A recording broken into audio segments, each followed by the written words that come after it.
It's discovery. It's like a new horizon. It's like a new frontier. When we're hiking, we're just so used to looking at big picture things, but looking for mushrooms really forces you to stop and look at really small things. It brings people together through spending time outdoors. It fosters appreciation for the environment. Then it brings people together again through food. The more you know, the more you feel comfortable navigating that space, and I think your exploration and your self-discovery can begin.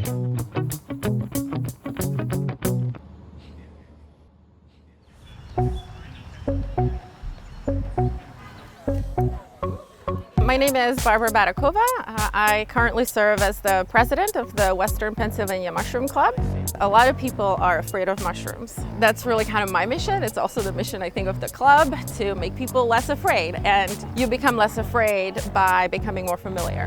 We hold a lot of mushroom walks. We hold monthly meetings as well. We bring local experts as well as experts from around the country. So these are all boletes? These are boletes or anything with no gills. Our members range from the very beginners who only know about the mushrooms you get at the grocery store, all the way to some of the top mushroom identifiers and mycologists in the world are part of our club.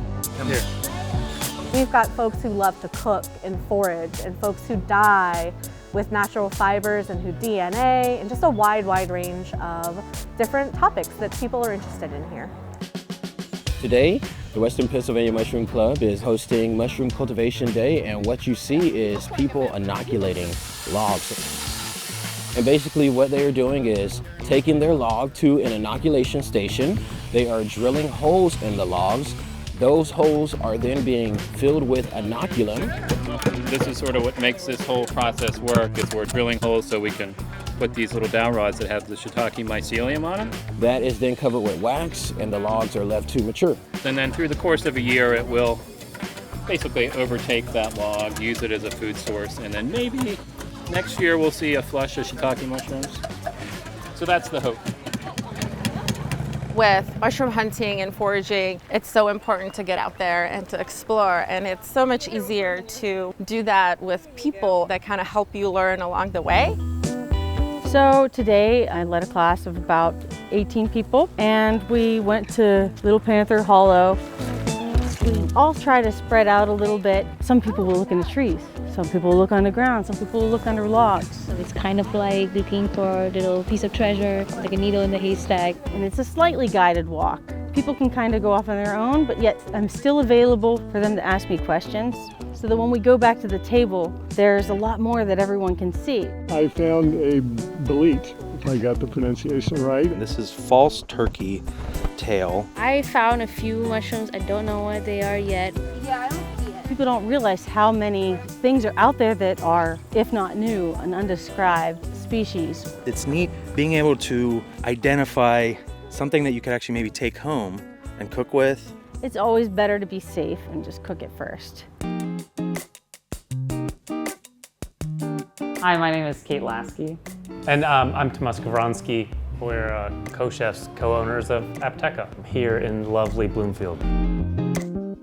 Western Pennsylvania has a tremendous bounty of edible plants. Tomas is first generation Polish, and he grew up going back to Poland. Eastern Europe has an incredible tradition of foraging, and I think we just saw a way to really showcase what is Eastern European food, especially Polish food, and do that with like a lot of curiosity. The context of the food is really important for us, and so we try and incorporate a lot of that. They're not just notes, they're not just a garnish, they are the dish. They're sauteed, they're beaten up, they're seared, they're marinated to really embrace what they are. They're crunch, they're vegetal notes, they're floral notes, they're fun. And a lot of that kind of like those finds have just been things that's like, okay, there's a fruit that's, you know, on the forest floor. It smells interesting, can I eat it? And then it ends up in a drink on the bar program.